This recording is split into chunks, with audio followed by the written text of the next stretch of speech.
नमस्कार साथियों, कैसे हैं आप लोग। एसएससी जीडी टॉप 20 क्वेश्चंस की सीरीज में जो एनालिसिस के बेसिस पे डेली एग्जाम के एनालिसिस के बेसिस पे आपके बीच हम लेकर आते हैं, उसमें एक बार फिर से आपका स्वागत है। मैं स्वागत करता हूं आपका सलेशन गुरुजी ऑनलाइन यूट्यूब चैनल पर। और आज एसएससी जीडी के वो फिर 20 महत्वपूर्ण सवाल जो एग्जाम के पॉइंट ऑफ व्यू से बहुत इंपॉर्टेंट है, उस पर डिस्कस करेंगे। और हम देखेंगे कि किस तरह से हम उन सवालों को मैनेज करके अपने कम से कम समय में किन तरीकों से सॉल्व कर सकते हैं। ठीक है, स्टार्ट करते हैं वीडियो। पहला क्वेश्चन है कि 20% प्रतिवर्ष की दर से 3 वर्ष के लिए चक्रवृद्धि ब्याज और साधारण ब्याज के बीच का अंतर 160 है, तो मूलधन ज्ञात कीजिए। बहुत सिंपल सा सवाल है कि ध्यान दीजिएगा।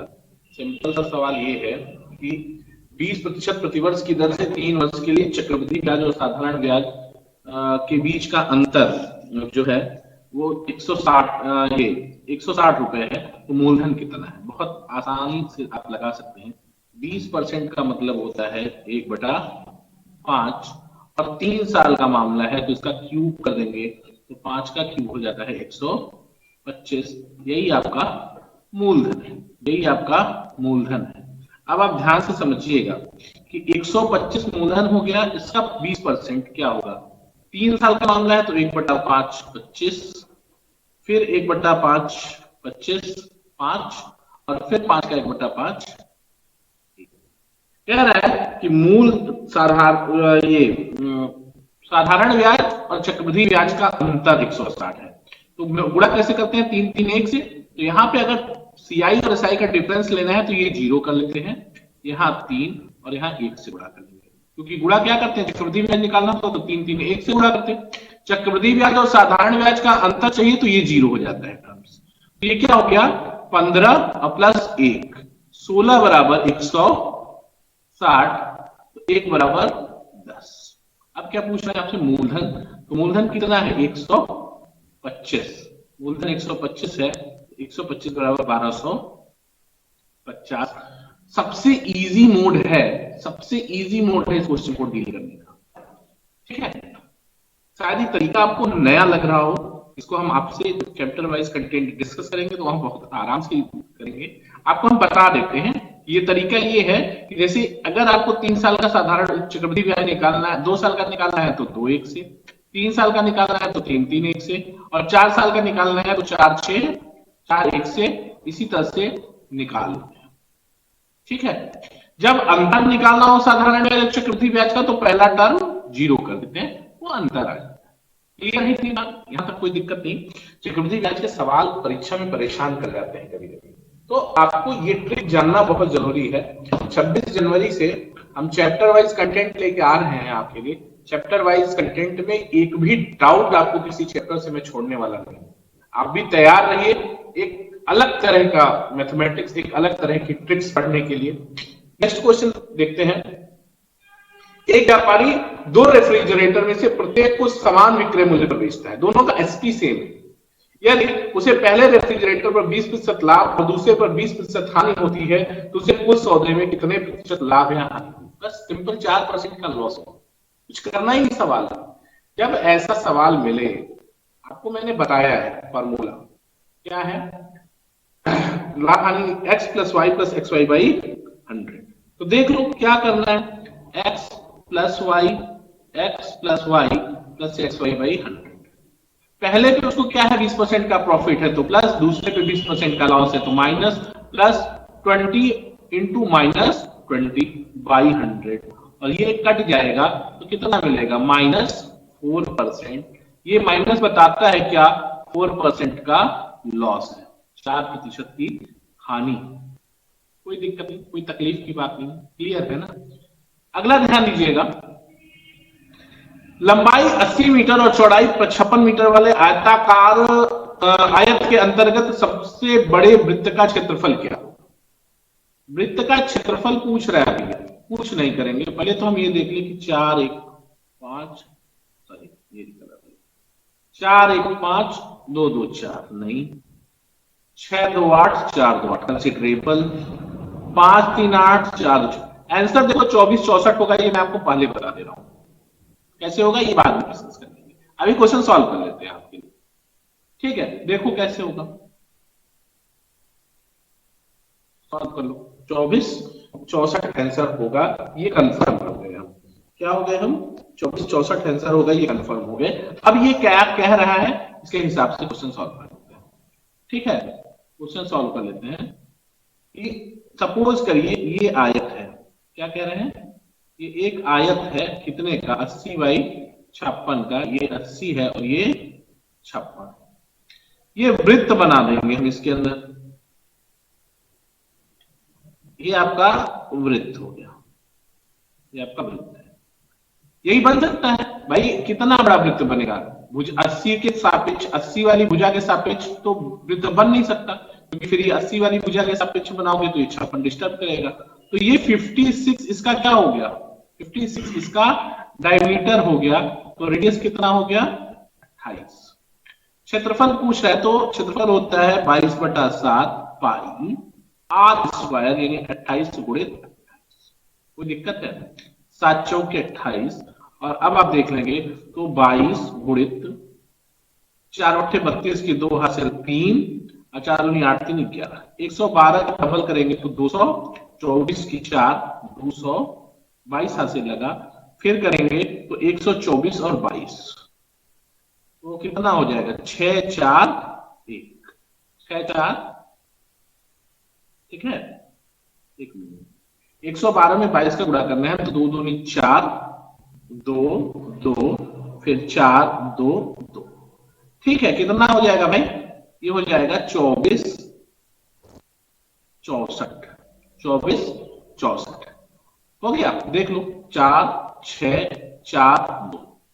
मैंने आपको आंसर ऑप्शन देख के बता दिया था, आप इतनी प्रक्रिया इतना प्रोसेस करके आंसर जानेंगे, और हमने आपको ऑप्शन देख के बता दिया था। पूछो कैसे, देखो आंसर आपका आ रहा है 24 64, ठीक है।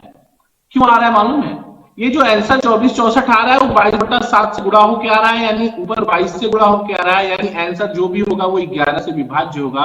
और दिए गए ऑप्शन में एकमात्र ऑप्शन 24 64 ही है जो 11 से विभाज्य है। 6 2 8 4 4 8।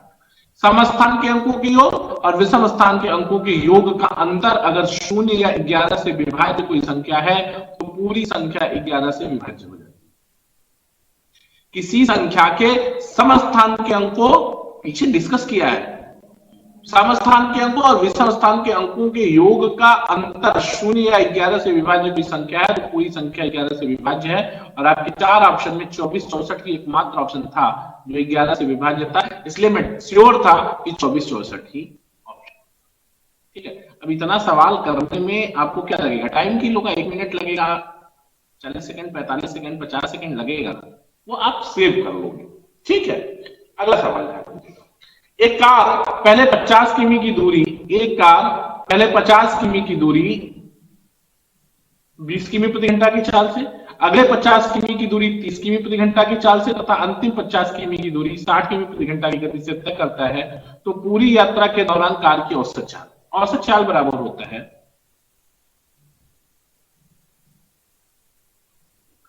औसत चाल बराबर कुल दूरी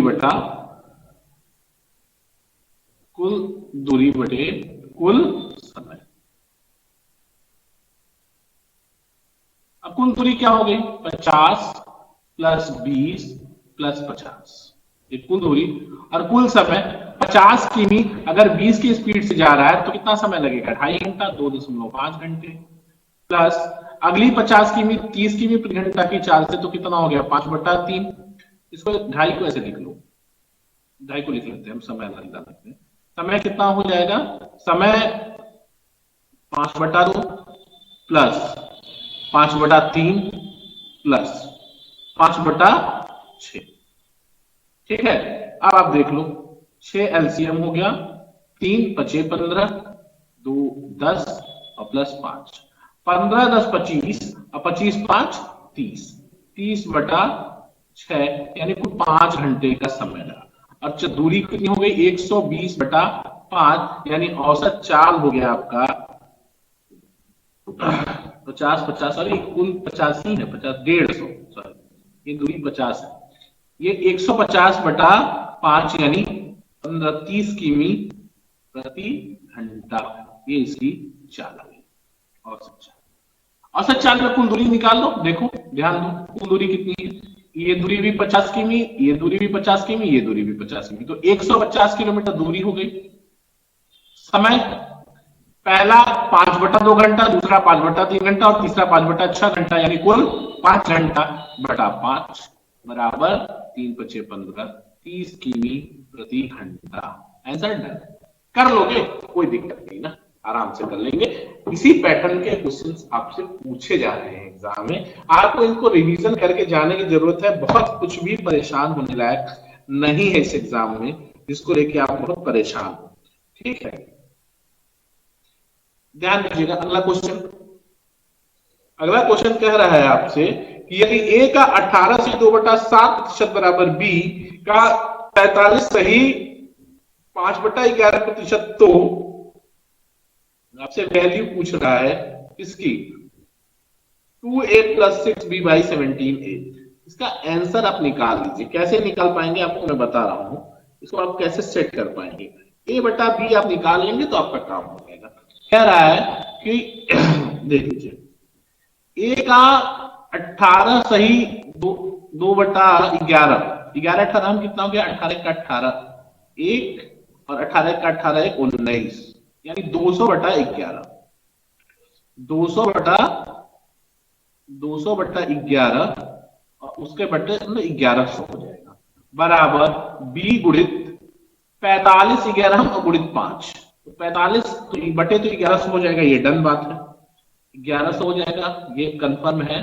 और 45 का 11 में गुणा करेंगे तो 11 × 5 = 55, 5 और 11 × 4 = 44, 5 49 और 5 यानी 500/1100। क्लियर है। 1100 से खत्म हो गया, 200 से खत्म हो गया, तो a/b क्या बचा आपके पास, 5/2। इट मींस आप ये कह सकते हैं कि a = 5 और b = 2। कोई दिक्कत नहीं ना। अब क्या करना है, 2a + 6b/17a, 2b + 6a/17a, तो 2a की वैल्यू कितनी हो जाएगी, 2a की वैल्यू 5 + 6b × 2/17, ये 2 है, 17a, 17 की a की वैल्यू 5, 17 × 5 देख लो, 5 × 10 और 6 × 12, 12 10 22/85। आपका ए ऑप्शन करेक्ट है। कोई दिक्कत है, कोई तकलीफ हो तो बताओ, ए ऑप्शन आपका करेक्ट हो जाएगा। कोई दिक्कत नहीं ना, कर लोगे आराम से, ठीक। अगला सवाल कह रहा है कि समान लंबाई की दो रेलगाड़ी, समान लंबाई वाली दो रेलगाड़ियां समानांतर पटरियों पर एक ही दिशा में 44 किमी प्रति घंटा और 32 किमी प्रति घंटा की चाल से चल रही है। तेज रफ्तार से चलने वाली रेलगाड़ी दूसरी रेलगाड़ी को 72 सेकंड में पार करती है, तो रेलगाड़ियों की लंबाइयों का योग क्या होगा। सिंपल सवाल है भाई। जब कोई रेलगाड़ी किसी दूसरी रेलगाड़ी को पार करती है तो दोनों की लंबाइयों के योग के बराबर दूरी चलती है, ये आप जान लो। जब कोई रेलगाड़ी किसी पुल को पार करे, किसी प्लेटफॉर्म को पार करे या खुद किसी ट्रेन को पार करे, तो वह उस पुल, प्लेटफॉर्म और लंबाई के योग के बराबर दूरी चलती है। क्लियर है बात। तो समय पूछ रहा है तो दूरी पूछ रहा है, कितनी दूरी चला, तो दूरी बराबर क्या होता है, चाल गुणित दूरी बराबर चाल गुणित समय। चाल क्या हो जाएगी भाई, एक ही दिशा में चले, समानांतर पटरियों पर एक ही दिशा, तो सापेक्षिक चाल का नियम लग जाएगा। जब दोनों ट्रेनें एक दिशा में गतिमान है तो चालों का अंतर 32 10 42 12 किलोमीटर प्रति घंटा का अंतर हो जाएगा। 12 गुणित इसको 5/18 से गुणा कर लीजिए, मीटर प्रति सेकेंड आ जाएगा, और समय से गुणा कर लीजिए 72। 18 चौका 72, 5 चौक के 20, 12 दूनी 24, 240 मीटर दूरी ट्रेन चली है, यानी दोनों ट्रेनों की लंबाइयों का योग जो है वो कितना हो जाएगा, 240। कोई तकलीफ है, कर लोगे ना भाई। देखो क्या करना है, फिर से समझ लेते हैं हम, फिर से समझ लेते हैं क्या कि एक रेलगाड़ी 44 से जा रही है, एक 32 से जा रही है, और दोनों एक ही दिशा में जा रही है। तो जब दोनों एक दिशा में जा रहे हैं तो चालों का अंतर निकालते हैं, विपरीत दिशा में जाती है तो चालें जोड़ जाती है। इतनी बात तो जानते हो, इस बात में कोई तकलीफ नहीं है। तो अंतर कितना हो गया, 32 और 44 का 12, किलोमीटर प्रति घंटा है तो मीटर प्रति सेकंड में बदल लिया, 5/18 से गुणा कर लिया और इंटू 72 सेकेंड्स उसका टाइम हो गया, तो डिस्टेंस 240 मीटर्स। कोई तकलीफ है यहां तक? कर लोगे ना? अरे भाई कर लोगे, कोई दिक्कत हो तो कमेंट सेक्शन में जरूर कमेंट डालिए। एक बात विशेष ध्यान रखिएगा, 26 जनवरी से आ रहे हैं हम चैप्टर वाइज कंटेंट लेके आपके साथ, और चैप्टर एक चैप्टर का पूरा पोस्टमार्टम करेंगे हम लोग बैठ के, और कोई भी दिक्कत एक एक कॉन्सेप्ट डिस्कस करेंगे। उस चैप्टर से जितने तरह के सवाल आते हैं उतने तरह के सवालों को सॉल्व करेंगे, क्वेश्चंस को सॉल्व करेंगे। ठीक है, तो अगला सवाल ध्यान दीजिएगा। कह रहा है कि एक पुस्तक को उसके अंकित मूल्य पर 26% की छूट देकर 1554 रुपए में बेचा जाता है, पुस्तक का अंकित मूल्य ज्ञात कीजिए। 26% की छूट के बाद ये मूल्य है भैया, यानी क्या है, अंकित मूल्य का 26% छोड़ दिया तो कितना लिया, 74%, और 74% बराबर 1554। तो पूछ रहे हैं अंकित मूल्य 100% क्या होगा, 1554 बटा 74 गुणे 100। कोई तकलीफ हो तो बताइए, कोई दिक्कत नहीं है ना, यहां तक कोई तकलीफ नहीं है। क्या करना है अपने आप को, देखो इसे काटिए,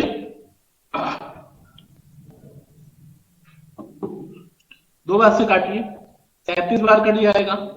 इसको काटेंगे तो 2 सते 14, 2 सते 14 और 2 सते 14, ठीक, और 37 से कटेगा ये, 7 से काट, 37 से ये पूरा जो है 21 बार, देख लीजिएगा 21 बार कट रहा है, देख लीजिए 37 ये, और 2 सत्ते 14 1, और 2 तिहाई,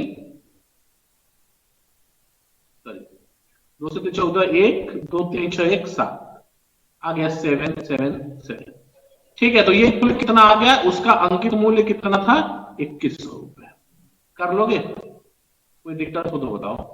ये 2100 रुपए उस वस्तु का अंकित मूल्य हो गया। आगे देखिए, अगला सवाल ध्यान दीजिएगा। ए एक काम को 6 दिन में पूरा कर सकता है, बी उसी काम को 9 दिन में पूरा कर सकता है। वे सी की सहायता से इसे 3 दिन में कर सकते हैं। सी अकेला उस काम को कितने दिनों में करेगा? ए 6 दिन में करेगा, बी 9 दिन में करेगा। ठीक है, सी क्या कर दिया, 3 आ गया तो तीनों 3 दिन में कर दिए, तो सी अकेला कितने दिन में करेगा, यही कहानी है इसकी। देख लेते हैं, देखो इसको कैसे कर पाओगे आप, सीधा देखते हैं। देखो, ए कोई काम 6 दिन में कर सकता है, बी वही काम 9 दिन में कर सकता है, और ए बी सी मिलकर कितने दिन में कर रहे हैं, 3 दिन में। तो सी कितने दिन में करेगा, यानी ए भी 3 दिन काम किया है, बी भी 3 दिन काम किया है, और सी भी 3 दिन काम किया है। ए काम को 6 दिन में पूरा कर सकता है, और अगर 3 दिन काम किया तो कितना काम किया गुरु, 1/2 काम, और बी 3 दिन काम किया तो कितना काम किया, 1/3 काम, शेष कितना बचा, शेष काम आधा, 1/2 1/2 1 माइनस 1/2 माइनस 1/3, यानी आपके पास काम बचा शेष 6 एलसीएम हो गया, 6 माइनस 3 माइनस 2 1/6, शेष काम 1/6, और 1/6 काम ही सी के जिम्मे आया जो 3 दिन में कर रहा है, तो पूरा काम करने में कितना दिन लेगा, 18 डेज। नहीं समझ में आया क्या, कुछ ज्यादा तेज हो गया, ज्यादा फास्ट हो गया, समझ लो इसी तरीके से एग्जाम में करना है। कह रहा है कि ए कोई काम 6 दिन में करता है, बी कोई काम 9 दिन में करता है, ए बी सी मिलकर 3 दिन में कर देते हैं, तो सी अकेला कितने दिन में करेगा। ठीक है भाई, अब कह रहा है कि एबीसी मिलकर 3 दिन में करते हैं, इसका मतलब ए भी 3 दिन कर रहा है, बी भी 3 दिन कर रहा है, और सी भी 3 दिन कर रहा है। एक काम को 6 दिन में पूरा कर देगा तो 3 दिन में कितना काम करेगा, 1/2 काम करेगा, और बी अगर 9 दिन में पूरा कर दे रहा है तो 3 दिन में कितना काम करेगा, 1/3 काम करेगा, तो शेष कितना बचा, 1/6 काम। और यह 1/6 काम किसके हिस्से आया, सी के, जो कि 3 दिन में कर रहा है। 1/6 काम अगर वो 3 दिन में कर रहा है दोस्त, तो पूरा एक काम कितने दिन में करेगा, 18 दिन में करेगा, 18 डेज ही इसका आंसर होगा। कोई दुख तकलीफ कष्ट समस्या नहीं है ना, आगे चलो मस्ती से तैयारी करो यार। अगला सवाल, 4 घंटियां एक साथ बजती हैं, कम से 12 सेकंड 15 सेकंड 20 सेकंड और 30 सेकंड के अंतराल पर, वे 8 घंटे में कितनी बार बजेंगी। वाह, 8 घंटे में कितनी बार बजेंगी, देखो पहले तो एक बात दिमाग में रखो कि घंटियां 4 घंटियां एक साथ बजती हैं, यानी जीरो टाइम में। देखो, जीरो टाइम में घंटी बजी है एक साथ, तो एक बार तो जीरो टाइम में बज गई, ये ध्यान रखना, यही छूटता है, एक जोड़ना ही लोग भूल जाते हैं। आंसर मैं आपको बता दूं इसका, आंसर 480 आएगा, ग्रुप पहले से बता दे रहा हूं, सवाल करने के पहले मुझे लगता है 480, 81, 481 इसका आंसर है। ठीक है, कैसे देखो, अब आप पूछोगे कैसे पता चल गया आपको, वो भी बता देते हैं। देखो कह रहा है कि 12 सेकंड में, 15 सेकंड में और 20 सेकंड में और 30 सेकंड में, एलसीएम 400, एलसीएम 480, ठीक है, एलसीएम 480, 480 8 घंटे में कितनी बार बजेगी? एलसीएम कितना हो गया? एलसीएम हो गया आपका 60, 60 क्या सेकंड, यानी हर 1 मिनट पर या घंटियां एक साथ बजेंगी, बजेंगी ना? कैसे? तो 8 घंटे में कितना मिनट होता है? 8 छाक 48, 8 छाक 48, 480 मिनट, और हर मिनट ये एक बार बजेंगी, तो 480 मिनट में 480 बार बजेंगी, और एक बार ये जीरो टाइम में बजी है, तो +1 इज इक्वल टू 481। अब आप पूछो मुझसे कि सर बिना क्वेश्चन किए कैसे आंसर पता चल गया? ठीक है, कैसे? ये एलसीएम भी मैंने गलत ही कैलकुलेट कर लिया, दिमाग में 480 चल रहा था। कैसे? देखो, कुछ भी हो 1 प्लस करके आंसर आएगा, और देखो ऐसी संख्या जो 12 से भी कटे, 15 से भी कटे, 20 से भी कटे और 30 से भी कटे, और उसमें एक जोड़ा जाए, तो दो ही संभावित हैं, 481 और 483। ठीक है, क्योंकि ये जब सभी संख्या जो दो 20 से 30 से कटेगी, वो 2 से कटेगी, क्लियर है ना? वो 2 से कटेगी, और 2 से कट के एक जो जुड़ेगा, तो वो कोई विषम संख्या ही आएगा। ये 2 विषम संख्याएं आपकी थी, 83 इसलिए नहीं हो सकता था कि एक अलग 482 इसका मल्टीपल फॉर्म नहीं आएगा, 480 ही आएगा, और एक जोड़ देंगे तो 481। ये सब लेवल ना प्रैक्टिस के बाद, तो आप अच्छी प्रैक्टिस कर लेते हैं, आपने ऐसे बहुत सारे सवाल लगाए हैं, तो आप क्वेश्चन देख के ही बता देते हैं, समझ जाते हैं कैसे होगा, इसका आंसर क्या हो सकता है। ठीक है ना? तो ये कंप्लीट प्रैक्टिस की चीज है। अगला ध्यान दीजिएगा, 1 रुपए 50 पैसे 25 पैसे के 280 सिक्कों के मूल्य का अनुपात 843 है, इसमें से 1 रुपए के सिक्कों की संख्या कितनी? सिंपल सवाल, ध्यान दीजिएगा। कह रहा है 1 रुपया 50 पैसा और 25 पैसा के 280 सिक्के हैं भाई, 280 सिक्के हैं, और मूल्य का अनुपात कितना है इसके? 8। ये मूल्य है, ध्यान देना, ये मूल्य है 8, 4 और 3, ये 25 पैसा है। अगर 8 रुपया मूल्य है तो कितने सिक्के? संख्या का क्या अनुपात होगा ये बताओ? संख्या का अनुपात 8 होगा, यहां भी 8 होगा, और यहां 12 होगा। कोई दिक्कत है? ये संख्या का अनुपात है, 280 सिक्के, संख्या का अनुपात, और संख्या है कितना? 280, जोड़ दो, 8 12 20 28, 28 बराबर 280, तो 1 बराबर 10, 1 बराबर 10, तो 1 रुपए के सिक्कों की संख्या 8 और 1 10 है, तो 8 कितना हो जाएगा? 80। ये आपका 1 रुपए के सिक्कों की संख्या कितनी आ जाएगी? 80 आ जाएगी। कितनी? 80। कैसे? फिर से समझ लेते हैं। 1 रुपए के सिक्के, 50 पैसे के सिक्के और 25 पैसे के सिक्कों की के मूल्य का अनुपात 843 है। अगर 1 रुपए का 8 सिक्का है तो उसका मूल्य भी 8 होगा, अगर मूल्य 8 है तो सिक्का भी 8 होगा। 50 पैसे के सिक्के का मूल्य 4 रुपया है तो सिक्का 8 होना चाहिए, और 25 पैसे के सिक्के का मूल्य 3 रुपया है तो संख्या 12 होनी चाहिए। ये संख्या का अनुपात हो गया 8 8 12, योग कर लिया 28 बराबर 280, तो 1 बराबर 10। 1 बराबर 10 है तो संख्या 8 बराबर 80। कोई तकलीफ है? कर लोगे ना भाई? ये कर लिया, ये 80 हो गया। कोई दिक्कत यहां तक? आसान है, कर लेंगे? ध्यान दीजिए। 80। अगला सवाल ध्यान दीजिएगा, कह रहा है कि 20 सेमी त्रिज्या वाले एक ठोस धातु के गोले को पिघलाया जाता है और 4 सेमी त्रिज्या वाले छोटे गोले बनाए जाते हैं, कितने छोटे गोले बनेंगे? बहुत सिंपल सा सवाल है कि बड़ा वाला जो आयतन है उसमें छोटे वाले के आयतन का भाग दे देंगे। क्या है ये? एक ठोस धातु को गोले को पिघलाया जाता है। गोले का आयतन क्या होता है? 4/3, पाई को पाई रहने दीजिए, r³ यानी 20 का क्यूब।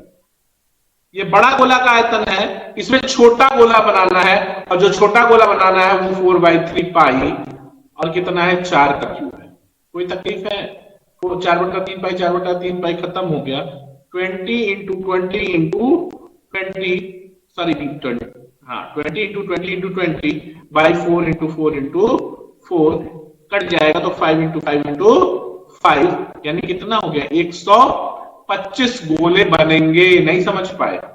कहने का सेंस ये था इनके क्वेश्चन का कि एक बड़ा सा गोला है, इसको पिघला के हम छोटे छोटे छोटे छोटे कितने गोले बना सकते हैं। तो इस बड़े गोले के आयतन में एक छोटे गोले के आयतन का भाग दे दोगे तो गोलियों की संख्या आ जाएगी। ठीक, कोई दिक्कत नहीं। तो बड़े का आयतन 4/3 पाई 20 का क्यूब हो गया और छोटे का आयतन 4/3 पाई 4 का क्यूब हो गया। आंसर 125 हो गया। अगला सवाल ध्यान दीजिएगा, कह रहा है कि एक वस्तु को 20% और 25% के दो क्रमिक छूटों के बाद 288 रुपए में बेचा जाता है, वस्तु का अंकित मूल्य क्या है? ठीक है, सिंपल सवाल। दो तरीके हैं इसको करने के कि मान लेते हैं अंकित मूल्य ही x है, दो क्रमिक छूट दिया तो पहला 80/100 लिया और दूसरा कितना लिया? 75/100 लिया और ये बराबर कितना है? 288। तो x बराबर हो जाएगा, यहीं से काट लो, 4 5 और 3 4, 288 गुणित 5 गुणित 4, ठीक है, बटा 288 ये 5 है, गुणित 5, 4 गुणित 3, 4 4 से खत्म हो गया, 3 से इसको काट दीजिए, 3 9 27 और 3 6 18, 96 बचे कितना हो जाएगा? 480। ये आंसर कितना आ गया? 480 हो गया। आंसर 480। कोई दिक्कत है? कर लोगे भाई। x अगर अंकित मूल्य था तो पहले 20% छोड़ा तो 80/100, फिर 25% छोड़ा तो 75/100। जब इसको सॉल्व कर लेंगे आप तो आपको 480 आपको आंसर मिल जाएगा, यानी वस्तु का अंकित मूल्य 480 था। कोई तकलीफ नहीं आता। अगला सवाल ध्यान लीजिएगा, ठीक है, अगला सवाल ध्यान दीजिएगा। हरी 24 किमी प्रति घंटा की गति से 6 मिनट में एक दूरी को तय करता है। यदि वह 8 मिनट में अपने शुरुआती बिंदु पर वापस आना चाहता है तो उसकी गति क्या होगी? ठीक है, देखते हैं। कुछ नहीं है। 24 किमी प्रति घंटा की चाल से चल रहे हैं महोदय। कितना मिनट? 6 मिनट, यानी 6/60 घंटा, यानी 1/10। यानी दूरी कितनी होगी? दूरी बराबर क्या होता है बताया ना? चाल गुणित समय। तो दूरी हो गई 2.4 किमी। कह रहा है कि स्पीड क्या होगी? स्पीड क्या होगी अगर वह 2.4 की ही दूरी 8 मिनट में 8 चाल बराबर दूरी बटा समय 8 मिनट में अपनी शुरुआती बिंदु पर वापस आना चाहते हैं। तो 8 मिनट में आना चाहते हैं तो 8 को घंटे बदल देंगे, 8/60 बराबर 2.4 इंटू 60/8 और 8 तरीके 24, 0.3 और इससे अतिरिक्त 18 किमी प्रति घंटा हमको अपनी गति रखनी पड़ेगी। तेज हो गया क्या भाई? फास्ट हो गया क्या? फास्ट निकल गया। देखो इसीलिए दो बार बता रहा हूं, हर सवाल दो बार बता रहा हूं ताकि अगर ना समझ पाए तो भी समझे, और जो लोग रजाई में बैठ के पढ़ रहे हैं उनको तो समझने में और तकलीफ हो रही होगी तो वो भी समझ लें। 24 किमी प्रति घंटा की चाल से 6 मिनट में कितनी दूरी जाओगे? 2.4 किमी। यही दूरी अगर आपको 8 मिनट में कवर करनी है तो आपकी चाल क्या होगी? सवाल यही है। तो चाल बराबर दूरी बटा समय। दूरी कितना हो गया? 2.4, समय 8 मिनट में 8/60 घंटा। इसी को सॉल्व कर देंगे तो आपकी चाल आपको 18 किलोमीटर प्रति घंटा रखनी पड़ेगी। कोई तकलीफ नहीं है, कर लेंगे। अगला सवाल ध्यान लीजिएगा।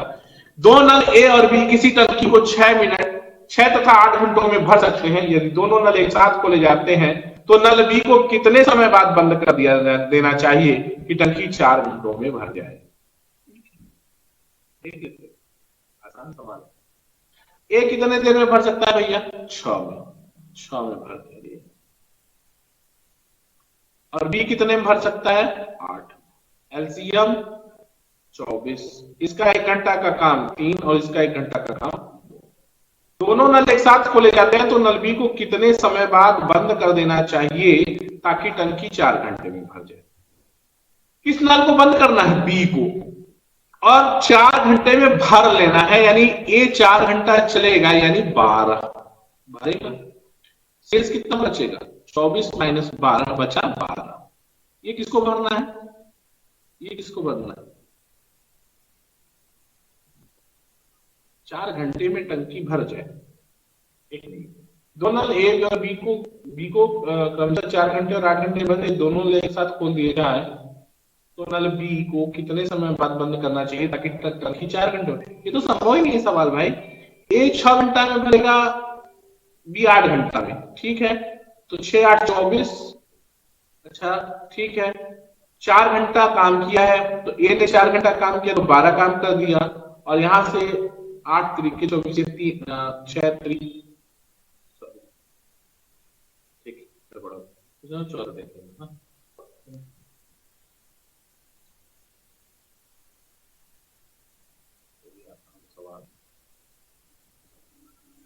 ठीक है, अगला क्वेश्चन ध्यान दीजिए। अगला क्वेश्चन है कि कोई नल, ना दो नल है ए और बी, किसी टंकी को 6 घंटे और 8 घंटे में भर सकते हैं। दोनों नलों को एक साथ खोल दिया जाए तो नल बी को कितने समय बाद बंद करना चाहिए ताकि टंकी 4 घंटे में भर जाए? ए कितना हो गया? 6 घंटा। बी कितना हो गया?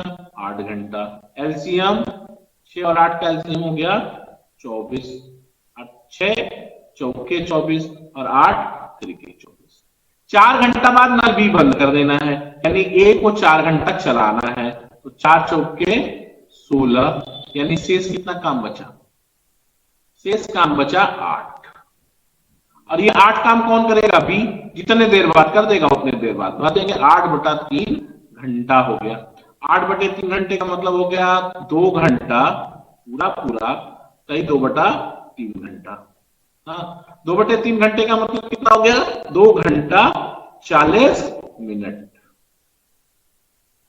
2 घंटा 40 मिनट बाद ए को बी को बंद करना पड़ेगा। नहीं आई बात समझ में? समझ लो, ए 6 घंटा में भर सकता है, बी 8 घंटे में भर सकता है, पूरा काम 24 हो जाएगा। एलसीएम ए का 1 घंटे का काम 4, बी का 1 घंटे का काम 3। बी को बंद करना है बीच में, ए 4 घंटे चलेगा तो 16 काम करेगा, और जब 16 काम करेगा तो 24 में से 16 काम ए कर दिया तो बी के लिए कितना काम बचा? 8। और 1 घंटे में 3 काम करता है तो 16/8/3 घंटा इसको समय लगेगा। ये हो गया 2 से 2/3 घंटा, यानी 2 घंटा 40 मिनट। कोई दिक्कत नहीं, कर लोगे। ठीक है, अगला देखिए। एक चुनाव में एक उम्मीदवार को 65% मत मिले, वह 900 मतों से जीत गया, कुल मतों की संख्या क्या? इससे ये भी सवाल अगर आ जाए गुरु, 65 एक पाया तो दूसरा कितना पाया होगा? 35, और 35 और 65 का अंतर कितना होगा? 45, 55, 65, 30%, और 30% बराबर 900। 1% कितना हो जाएगा? 30, तो 100% कितना हो जाएगा? 3000। 3000। कोई दिक्कत है? कोई दिक्कत नहीं है। आंसर कितना हो जाएगा? 3000। कर लोगे ना? कोई तकलीफ, कोई समस्या नहीं है ना भाई? भाई एक 65% पाया तो दूसरा 35 पाया होगा तभी ना। और जीत हार का अंतर कितना है? 900। 65 और 35 का अंतर 30%, तो 30% बराबर 900, तो 100% बराबर 3000 हो गया। चलो आगे बढ़ते। अर्जुन का व्यय तथा बचत का अनुपात 5 संबंधी 1 है। यदि उसकी आय में 25% वृद्धि और बचत में 15% की वृद्धि होती है तो उसके आय में प्रतिशत वृद्धि ज्ञात कीजिए। उसकी आय में 25% की वृद्धि होती है और बचत में 15% की वृद्धि होती है तो उसके व्यय में प्रतिशत वृद्धि ज्ञात कीजिए। ठीक है, आसान सवाल, ध्यान दीजिएगा क्या आ रहा है। मामला अर्जुन की व्यय तथा बचत का अनुपात। चलो, तीन चीजें होती हैं, आय होता है, व्यय होता है, और इसका अंतर क्या होता है, बचत होता है। कह रहे हैं कि व्यय तथा बचत का अनुपात 5 संबंधी 1 है, यानी व्यय 5 है तो बचत 1 है, यानी आय 6 होगी। क्लियर बात? यानी उसकी आय में 25% वृद्धि हुई, यानी 6 का 25% बढ़ गया, यानी 6 का बटा 4 बढ़ जाए तो 6 का 106 गुणित 6 का 25% बढ़ना कितना हो गया, 6 का 25% मतलब 6 गुणित 125 बटा 100, 25 चौका 125, 25 125 और 5 30 बटा 4, यानी 7.5।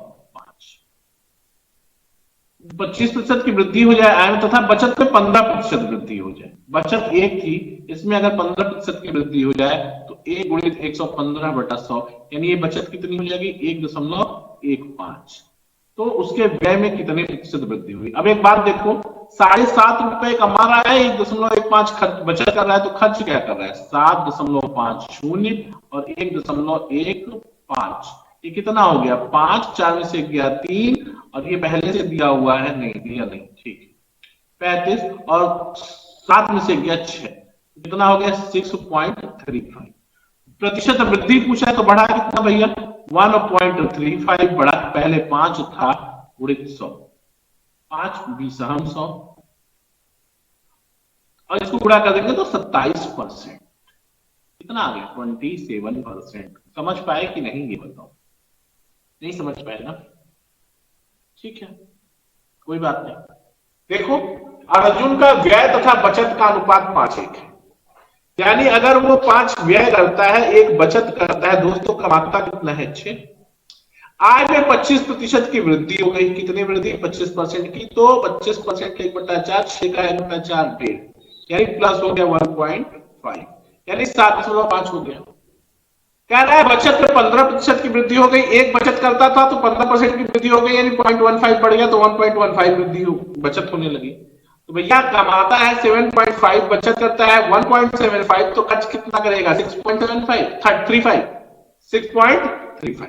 अब यही कह रहा है कि व्यय में कितने प्रतिशत वृद्धि हुई, पहले व्यय 5 था, अभी व्यय 6.35 हो गया, तो 1.35 की वृद्धि हुई बटा 5 गुणित 100, 27% इसका आंसर होगा। कोई दिक्कत, कोई कष्ट? आगे देखें, अगला ध्यान दीजिएगा कि एक लंब वृत्तीय बेलन की त्रिज्या और ऊंचाई क्रमशः 21 और 35 है, बेलन का कुल पृष्ठीय क्षेत्रफल पाई में दिया हुआ है। बेलन का कुल पृष्ठीय क्षेत्रफल आपको पता है क्या होता है, पता है ना, क्या होता है, पाई आर एच वक्र पृष्ठ और ऊपर नीचे का ढक्कन 2 pi r square. Pi r h common ले लेंगे, पाई आर तो एच प्लस आर, यही बचेगा, ठीक है। पाई क्या होता है, pi r h 2 pi r h होता है, सॉरी 2 पाई आर एच, ठीक ना, कर लेंगे 2 पाई एच प्लस आर रख लो, पाई में ही रखना है, 2 गुणित पाई को पाई रखने दो, ऑप्शन पाई में है, आर कितना हो गया, त्रिज्या 21 हो गई, और गुणित 21 और 35 कितना हो गया, 5 1 6 हो गया, और 3 2 5 56 हो गया। गुणा कर लो, 21 दूनी 42, 56 से गुणा करेंगे, 56 दूना 112 गुणित 21, तो कितना हो जाएगा, 21 दूना 42 की 2 हासिल 4, 21 से 21 4 25 की 5 हासिल 2, 21 से 21 2 23, 23 53 23 52 पाई क्या सेंटीमीटर क्यूब, 23 52, यही आपका आंसर हो जाएगा, कितना 23 52 पाई, 2352 पाई घन सेमी। अगला सवाल ध्यान दीजिएगा कि ए संबंधे बी 3 संबंधे 5, बी संबंधे सी 2 संबंधे 3, तो ए संबंधे बी संबंधे सी, ठीक देख लो, ए बी सी कहानी है 3 5 2 3, कितना हो गया 6 10 15, कटेगा कुछ, 2 से कुछ नहीं, 6 10 15, 6 10 15, ये चौथा ऑप्शन सही है। कौन सा ऑप्शन सही है, चौथा वाला सही है। अगला सवाल देखिएगा, कह रहा है कि एक समबाहु त्रिभुज का क्षेत्रफल क्या होगा जिसकी भुजा जिसकी भुजा क्या है 12 सेमी है। समबाहु त्रिभुज का क्षेत्रफल होता है, सब फार्मूला बेस्ड क्वेश्चन है सब। समबाहु त्रिभुज का क्षेत्रफल होता है √3/4 ए स्क्वायर 12 × 12, 4 तिहाई 12, 12 तिहाई 36 करने में 3। कोई दिक्कत नहीं। अगला सवाल ध्यान दीजिएगा, 50 आदमी किसी काम को 20 दिन में कर सकते हैं, तो 20 आदमी उसी को कितने दिन में करेंगे? 50 दिन में करेंगे। 50 20 दिन में, तो 20 50 दिन में। देख लो फार्मूला, बिना पेन पेपर नहीं समझ में आएगा, आना चाहिए ना। M1D1 बराबर M2D2। M 50 आदमी 50 D 20, तो बराबर M2 पूछ रहा है कितने, अगर दिन 20 आदमी, सॉरी आदमी 20 तो दिन कितने, D2 पूछ रहा है। 20 से खत्म, D2 कितना 50। कोई दिक्कत नहीं है, कर लेंगे। ये आपका पहला ऑप्शन सही हो जाएगा। यहां से एसएससी जीडी के टॉप 20 क्वेश्चन की सीरीज में आज के लिए इतना ही। कल फिर टॉप 20 सीरीज में कुछ 20 महत्वपूर्ण ऐसे सवाल जो जीडी के पॉइंट ऑफ व्यू से बहुत इंपॉर्टेंट है, हम उसको लेकर आएंगे आपके लिए।